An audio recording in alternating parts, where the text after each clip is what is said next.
everyone. Lately I've been playing this VR game I really like called Espire 1 VR Operative.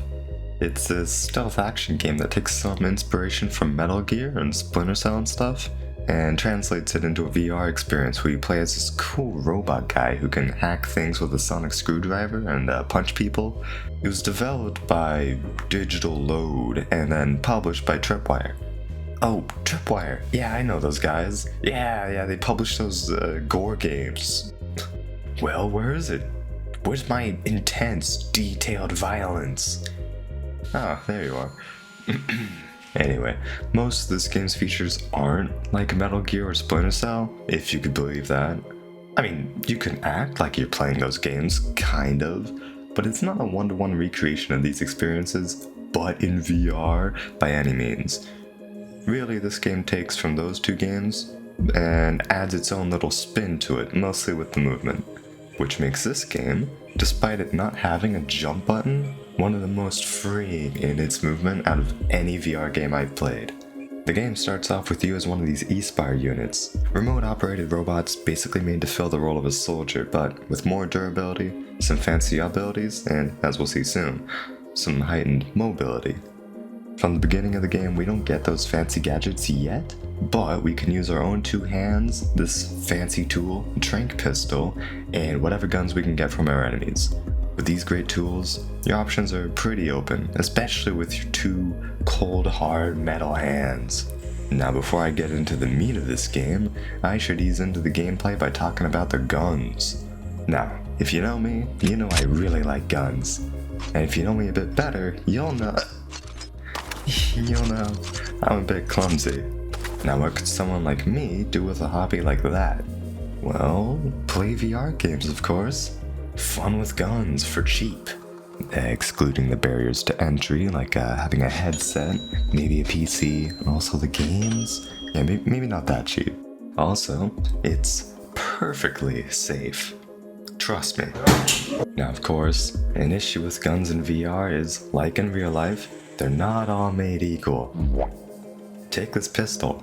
Now, using any gun in the game is like throwing darts at a wall. You could get lucky and be holding the holy grail of virtual gunsmithing, or you can have this. As biased as I am to H2VR's guns for their accuracy and detail, I always had some issues because of that. It's way too easy for me to miss while grabbing a gun from my hip, or miss while grabbing the foregrip, or miss the magazine well, or something. I understand it's a really detail-oriented game with a lot of weapon variety, and many unique designs, and an obscene level of customization, so the controls have to work in every situation. But a game like Espire, with its limited and streamlined arsenal, lends itself to the more simplistic, universal smoothness that makes using the guns feel so comfortable to use. Pistols, shotguns, SMGs, rifles, all feel pretty nice to use, and it's easy to hot swap between all of them through a fight. Reloads are simple. You just move the magazine to the gun, or just move the gun to the magazine. There's a chest mount for long guns, and two hip holsters for pistols. Even though there's only a few guns, and if you wanted a realistic depiction of those guns, you'd be kinda disappointed, it works in the game's favor of letting you loose to feel immersed in the action, rather than being immersed in the gun's inner workings. Now this wouldn't be a proper stealth game without some fun gadgets, so I'll go over those really quick. Firstly, you have a couple special methods of sight to help get the drop on the enemy. One is a scanner that sees enemies through walls around you for a few seconds, and the other is a pair of throwable mobile cameras to spy on stuff from afar. You can use them to peek around corners and shoot at stuff too, using them as your third eye, which is what I usually use them for. Another gadget is the sonic screwdriver type thing that does a lot of stuff. It can unlock things, disable enemy equipment, heal you, distract enemies, stun enemies, and point you to the next objective, like in Dead Space. You could probably count your hands as a gadget. You can climb walls with them, but it's not like you unlock that ability, you just get to do that. Whatever, it's a pretty cool feature that I'll add on to soon.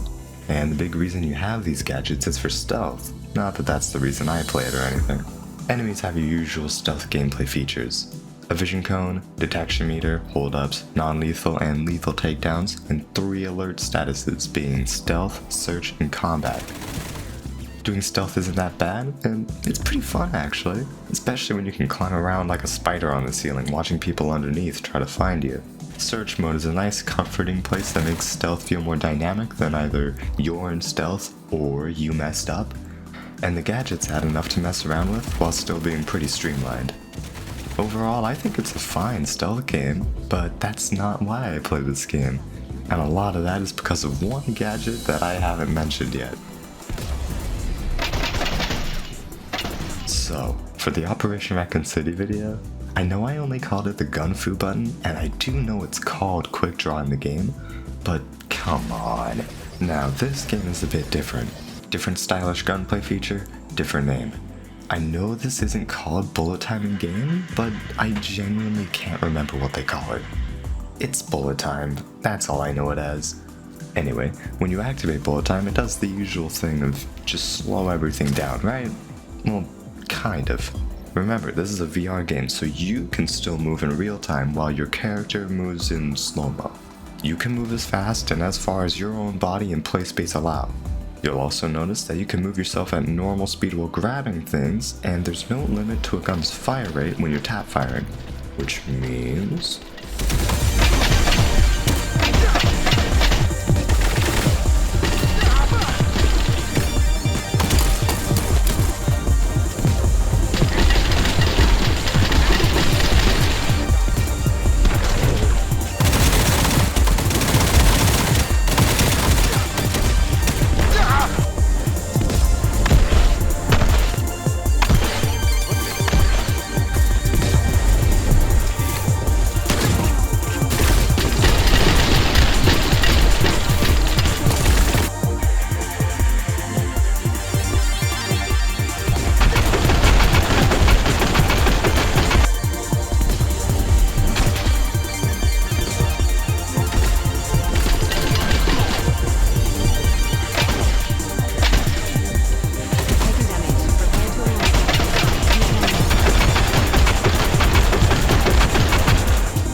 So, if you grab onto something, go into bullet time, swing yourself away, and then go back into normal speed, it'll fling you pretty far.